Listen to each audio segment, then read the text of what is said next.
Guys welcome back to my channel. আশা করছি তোমরা অনেক ভালো আছো, সুস্থ আছো। আমিও ভালো আছি, সুস্থ আছি। মৌ মল্লিক মুম্বাই আরও একটা নতুন ভিডিওতে তোমাদের অনেক অনেক স্বাগত, অনেক অনেক ভালোবাসা। আজকেও একটা নতুন সুন্দর ভিডিও নিয়ে চলে এসেছি তোমাদের কাছে। এখন হলো সন্ধ্যাবেলা, মানে গুড ইভিনিং সবাইকে। আর আজকের ডিনার মেনু তোমাদের সাথে আমি শেয়ার করব, ঠিক আছে? তো আজকের ডিনারে কি বানাবো বলো তো? আজকের ডিনারে বানাবো ছোলে মশলা বানাবো আর বানাবো রুটি। আশা করছি তোমাদের ভিডিওটা খুব ভালো লাগবে। আর চলো আড্ডা দিতে দিতে কথা বলতে বলতে কাজ করব, ঠিক আছে? তো ভিডিওটা কন্টিনিউ দেখতে থাকো বিনা স্কিপ করে। আশা করছি অনেক ভালো লাগবে, ঠিক আছে? তো চলো যাওয়া যাক কিচেনে। তার আগে বলে রাখি বন্ধুরা, তোমরা যারা আমার চ্যানেলে এই নতুন ভিজিট করছো তারা প্লিজ চ্যানেলটাকে একটু সাবস্ক্রাইব করে পাশে থাকা বেল বাটনটাকে অল করে একটা লাইক দিয়ে অবশ্যই তারপরে ভিডিওটা দেখা স্টার্ট করো। আর তোমরা যারা আমার পুরনো বন্ধু তাদেরকে অসংখ্য ধন্যবাদ আমার পাশে থাকার জন্য, আমার সাথে থাকার জন্য, এত ভালোবাসা দেওয়ার জন্য, ঠিক আছে? তো চলো বেশি আর কথা না বাড়িয়ে কিচেনে যাওয়া যাক। কিচেনে গিয়ে বক বক করতে থাকি আর তোমরা আমার বক বক শুনতে থাকো, কাজ করব সেটা দেখতে থাকো। তো চলো লেটস স্টার্ট। ছোলা মশলা বানাবো আর বানাবো রুটি। আর আমি আগে থেকেই ছোলা আলু সব সেদ্ধ করতে দিয়েছিলাম কুকারে। এই দেখো আমার সেদ্ধ হয়ে গেছে। এবার শুধু জাস্ট মশলাটা করব। আর এটা হচ্ছে বড় বড় যে কাবলি ছোলাগুলো হয় সেই ছোলাগুলো, এগুলো সেই ছোট ছোট ছোলা নয়, কাবলি চানা যেগুলোকে বলে আর কি। চানা তো ছোটগুলোকেও বলে, এগুলোকে ছোলেই বলে। ছোলে ভট্টরা যে বানায়, তো ওটা দেখো সেদ্ধ তো আমার হয়ে গেছে। এবার মশলা করলেই হয়ে যায়, আটা মাখলেই বেশ হয়ে যায়। তাহলে আজকে রাতের ডিনার। আর তোমরা যারা আজকে ভিডিওটা দেখছো, মানে এই ভিডিওটা তো কালকে যাবে, তোমরা অবশ্যই কমেন্ট করে বলবে তোমরা আজকের ডিনারে কি খাচ্ছ, আমাকে সেটা তোমরা কমেন্ট করে বলবে, ঠিক আছে? তো চলো শুরু করা যাক, তরকারিটা শুরু করে দিই। তো কড়াই বসিয়ে দিলাম,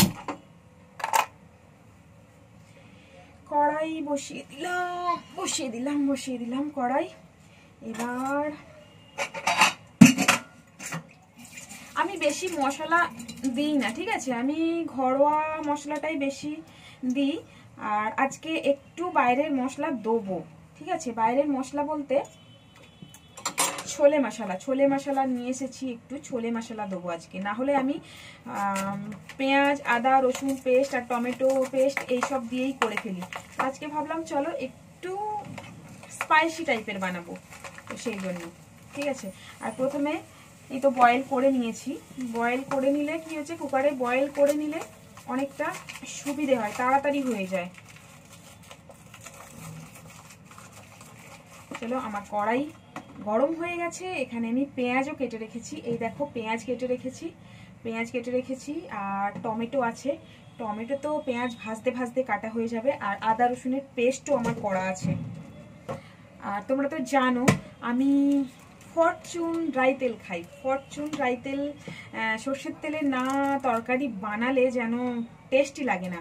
সাদা তেল রিফাইন তেল ইউজ করে অনেকে, কিন্তু আমি ইউজ করি ওই লুচি ভাজার জন্য, পরোটা করার জন্য, এইসবের জন্য। বাকি তরকারিতে খুব একটা আমি ইউজ করি না, বাই চান্স খুব কমের ভাগই আমি ইউজ করি। তো তেল দিয়ে দিয়েছি কড়াইয়েতে। এবার দেব কি, জিরে, গোটা জিরে দিয়ে দিচ্ছি। তোমাদেরকে আমি দেখাচ্ছি, ঠিক আছে?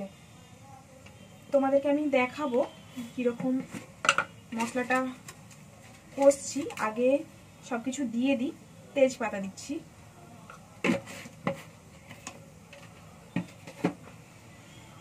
তেজপাতা। এবার তেলটা তো গরম হয়ে গেছে, পেঁয়াজগুলো দিয়ে দিই।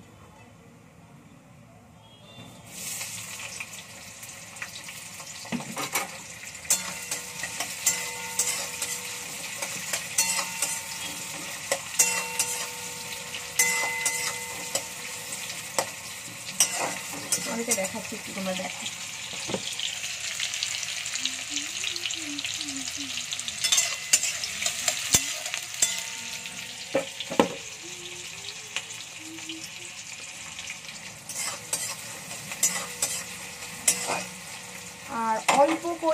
দিয়ে দেব কি বলতো, এই যে চিনি। যে কোনো তরকারিতে অল্প করে যদি চিনি ছড়িয়ে দেওয়া যায় তাহলে তার স্বাদটা নাকি দ্বিগুণ হয়ে যায়।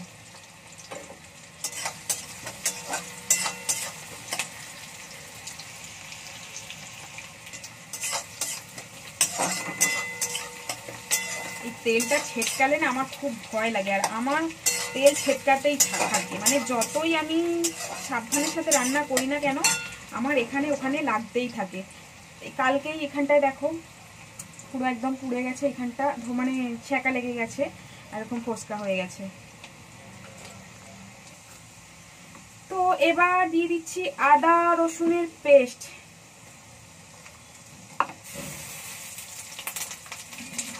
আদা রসুনের পেস্ট দিয়ে না একটু কি বলতো হলুদ গুঁড়ো দিয়ে দিই, না হলে না বড্ড ছেটকায়। আর দেখালাম না ছিটকে ছিটকে আমার পুরো কি অবস্থা হয়েছে, সব দাগ হয়ে গেছে, হাতে টাতে সব না দাগ হয়ে গেছে পুরো। এখানে মানে গ্যাস চালু থাকতে থাকতেই আমি কি বলতো পুরো একদম গ্যাস পরিষ্কার করতে লেগে যাই, সেই জন্য আমার এরকম অবস্থা হয়। আর হলুদটা দিয়ে দিলে একটু ছেটকায় কম। এবার টমেটোটা কেটে দিয়ে দিই।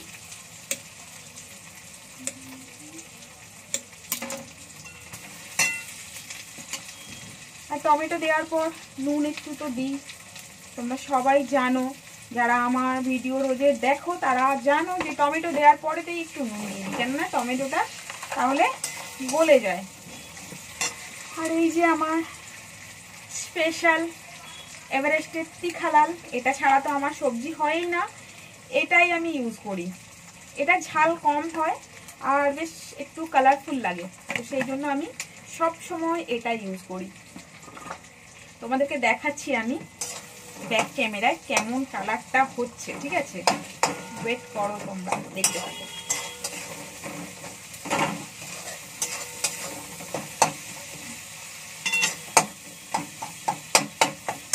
আর রাতের দিকে তোমরা তো জানো আমার ছেলে মেয়েরা এই দানা সবজি বেশি ভালোবাসে, তরকারি থেকে না এই দানাটাই বেশি পছন্দ করে।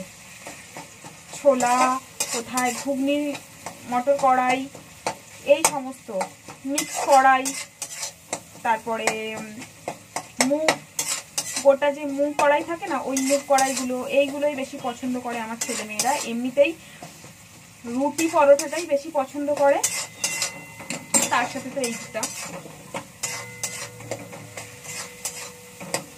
দেখো, তোমাদেরকে দেখাই। এই যে দেখো,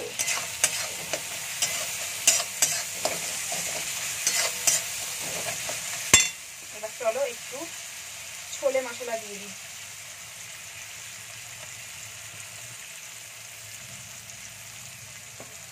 অল্প করে দিয়ে দিলাম ছোলে মশলা।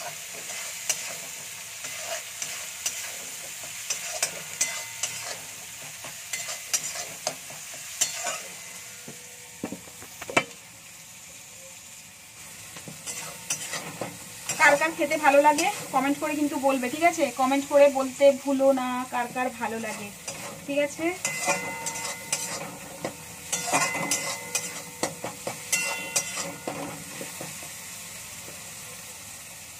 খুব সুন্দর সুগন্ধ এসছে, একদম বাইরের যেমন কিনতে পাওয়া যায়। এই যে আমার স্বভাব এইরকম, গ্যাস চালু থাকবে, চালু থাকতে থাকতেই আমি গ্যাসটা মুছতে চালু করে দিই, সেই জন্যে আমার এইরকম হয়ে যায়। তো চলো এবার এই যে সেদ্ধ ছোলাগুলো সব দিয়ে দিই।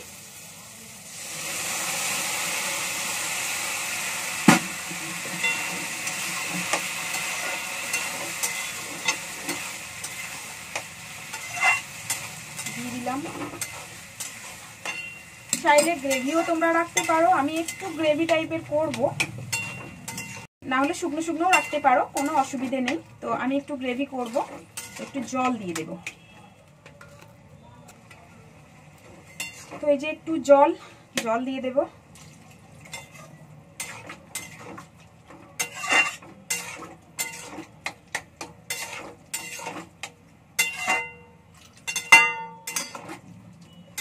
তো হয়ে গেল আমার ছোলে মশলা, ছোলে মশলা, দেখি একটু নুন টুন হয়েছে নাকি। মনে তো হচ্ছে সবকিছু ঠিকঠাক।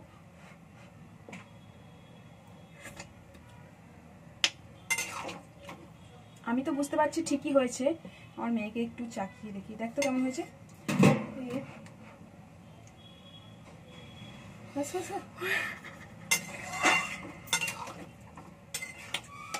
খুব সুন্দর হয়েছে। নুন ছাড়া হয় না? নুন হয়ে দিতে হবে না? নুন আমি জিজ্ঞেস করছি যে थोड़ा सा নুন ছাড়া হয়। একটু নুন দেবো? একটু না, কাজ আছে। চলো একটু নুন দিয়ে দিই। তো এই দেখো ছোলা মশলা আমার রেডি হয়ে গেছে, দেখতে পাচ্ছ।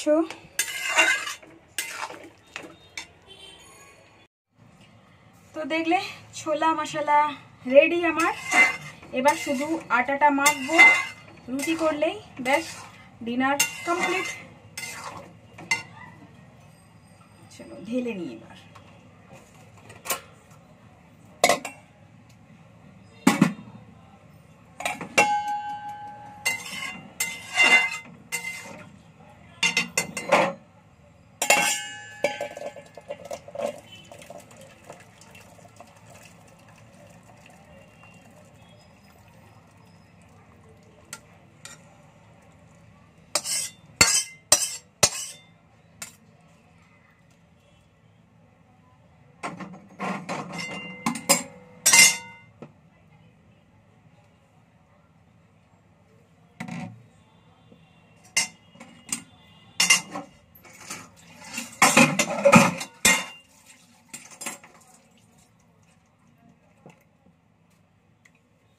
চলো এবার আটাটা মেখে নিই।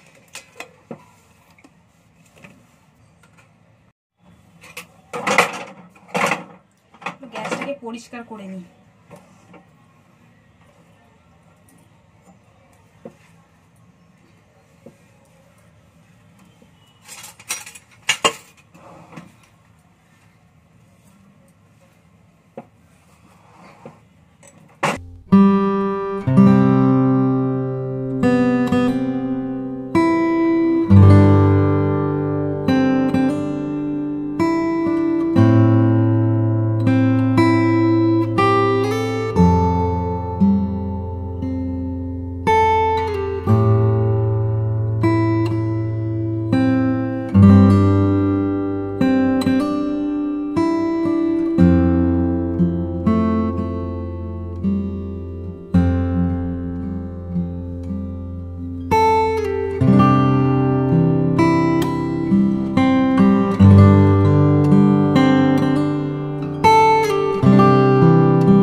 বানিয়ে দিলাম, না হলে রুটি বানিয়ে দিলাম, তো ও খেয়ে চলে যায়। টিফিন যদিও নিয়ে যায় না, খেয়ে চলে যায়, তো মাখা থাকলে সুবিধে হয়। তারপরে আমার ছেলে স্কুলে নিয়ে যায় রুটি, না হলে পরোটা নিয়ে যায়। তো সেই জন্য সকালবেলা অত রান্না টান্না করতে করতে, তাড়াহুড়ো করতে করতে, আবার যদি এই রকম আটা মাখতে হয় না, ব্যাস তাহলেই হয়ে গেল। তো সেই জন্য একটু বেশি করেই মেখে রাখি। তো চলো আটাটা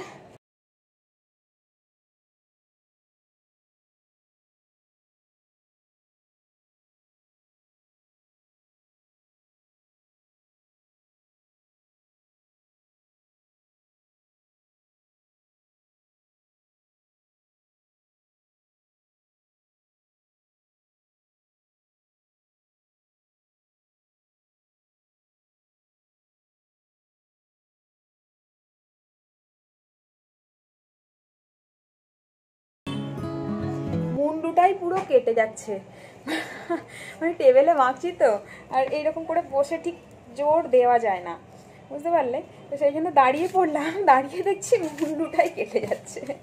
আশ্চর্য, শুধু আটাটা দেখাতে গেলে মুন্ডু আসছে না, আর মুন্ডু দেখাতে গেলে আটা আসছে না, কি সমস্যা! মানে একা একা এরকম ধরে ভিডিও করার সমস্যাই এটা, কি বলবো আর।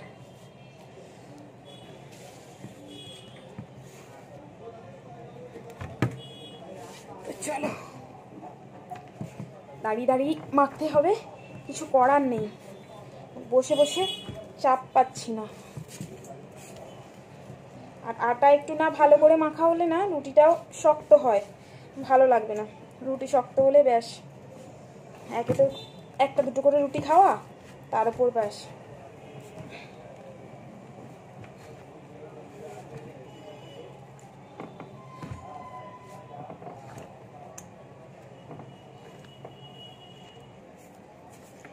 আর এই দেখো আটাটাতে একটু সাদা সাদা তেল দিয়ে দিয়েছি, মানে এই দেখো তেল দিয়ে দিয়েছি। তো তেল দিলে অল্প করে তেল দিয়ে মেখে রাখলে বেশ নরম থাকে। হচ্ছে না হচ্ছে না হচ্ছে না হচ্ছে না। তো চলো, মাখা আমার হয়ে গেছে কমপ্লিট।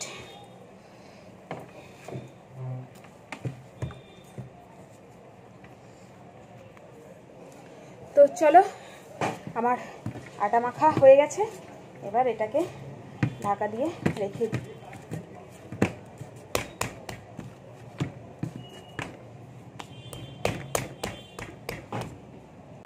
গাইস, আজকের ভিডিওটা কেমন লাগলো কমেন্ট করে বলতে ভুলো না। যদি ভালো লেগে থাকে তাহলে লাইক কমেন্ট শেয়ার করে দিও। আর আমার চ্যানেলে তোমরা যদি নতুন হয়ে থাকো, চ্যানেলটাকে সাবস্ক্রাইব করে পাশে থাকা বেল বাটনটাকে অল করে দিও, কেননা যখনই আমি কোনো ভিডিও পোস্ট করব তোমাদের কাছে নোটিফিকেশনে পৌঁছে যাবে, তোমরা তখনই আমার ভিডিও দেখতে পাবে। আর তোমরা যারা আমার পুরনো বন্ধু, আবারও তাদেরকে অনেক অনেক অনেক থ্যাংক ইউ সো মাচ, আমাকে এত ভালোবাসা দেওয়ার জন্য, সাপোর্ট করার জন্য। ঠিক আছে, তো চলো, তোমরা সবাই ভালো থেকো, সুস্থ থেকো, টাটা বাই। আর অবশ্যই কমেন্ট করে বলবে কাকে কাকে ছোলা মশলা পছন্দ, কার কার ফেভারিট বা খেতে ভালো লাগে, কমেন্ট করে অবশ্যই বলবে। ঠিক আছে, আর এইভাবে কে কে বানাও সেটাও বলবে। তো চলো, টাটা বাই, দেখা হচ্ছে পরের ভিডিওতে। Love you all.